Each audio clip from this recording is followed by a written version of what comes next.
Hey there. So it is very noisy in the place where I live today. Apologize for that. The landscapers are out in full force.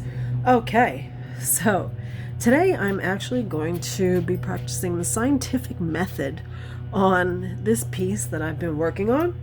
This is handmade paper, sort of an applique of handmade paper that I drew my flowers on and I cut it out, and I have attached it to a piece of linen on a very, very large hoop. Thank you again, Retake Remake, for these great hoops. That's a great resource for you guys. I have that on my Instagram. And I am going to play with something that I love.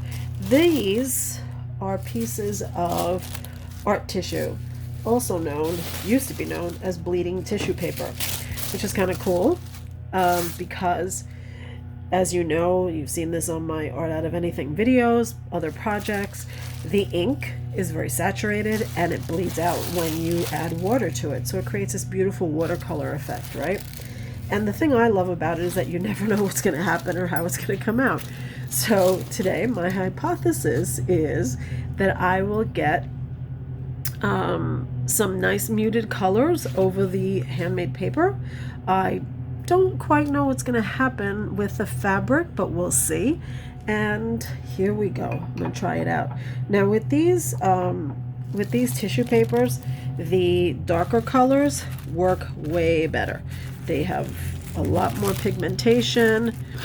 They come on nice, and sorry about that, the allergies have begun. They come out much darker. You get a lot more color out of them than you do with the lighter ones. And of course, on regular white paper, drawing paper, watercolor paper, you get a really nice effect. Ooh, well, I'm getting something. See that? That's not bad. Okay, let's keep going, see what happens.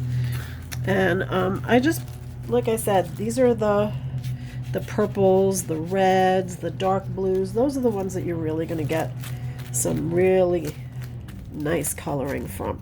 Okay, so here we have some purple. Let's see what happens.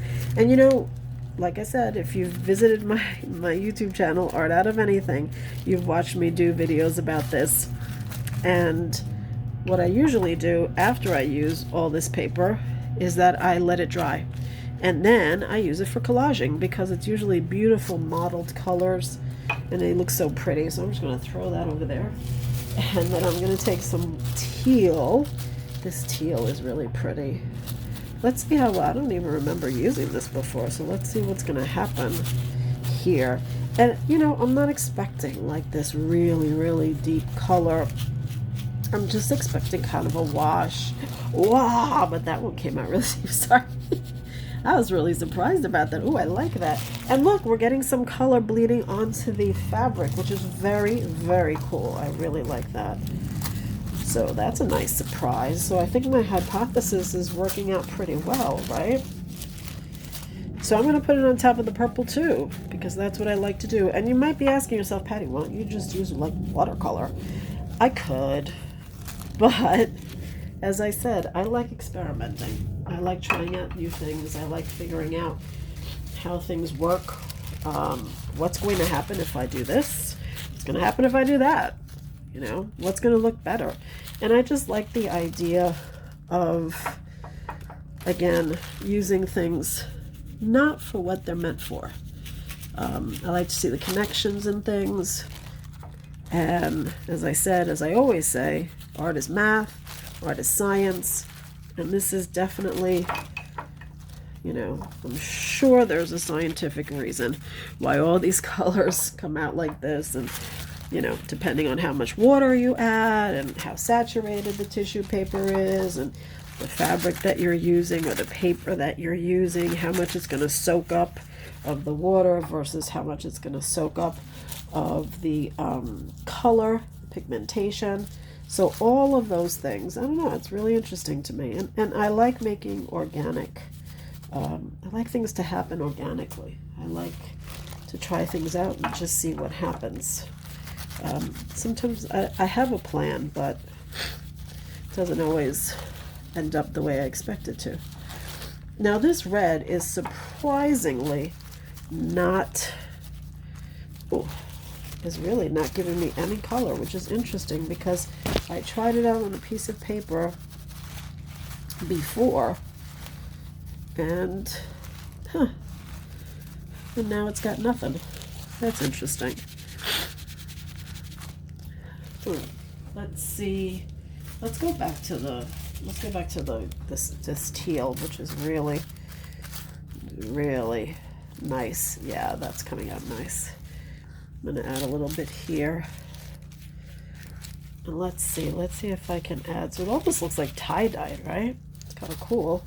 Got a little bit of the yellow over there. I didn't really see it on the paper, but I see it on the fabric. So let's see if we can put some yellow down here. I don't know if you can see it. I'm not quite sure how far the camera goes, but let me pull it up. And now the question will be also, now the fabric is wet, what's going to happen?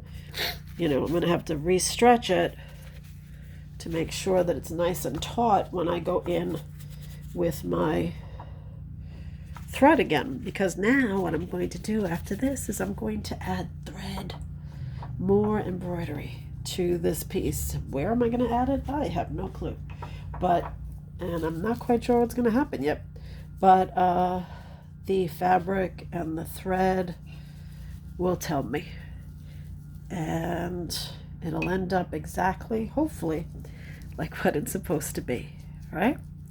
So thanks so much for watching, and stay tuned, and we will see what happens when we're all done. Thanks so much. At Patty Made, at Art of Anything. Be good.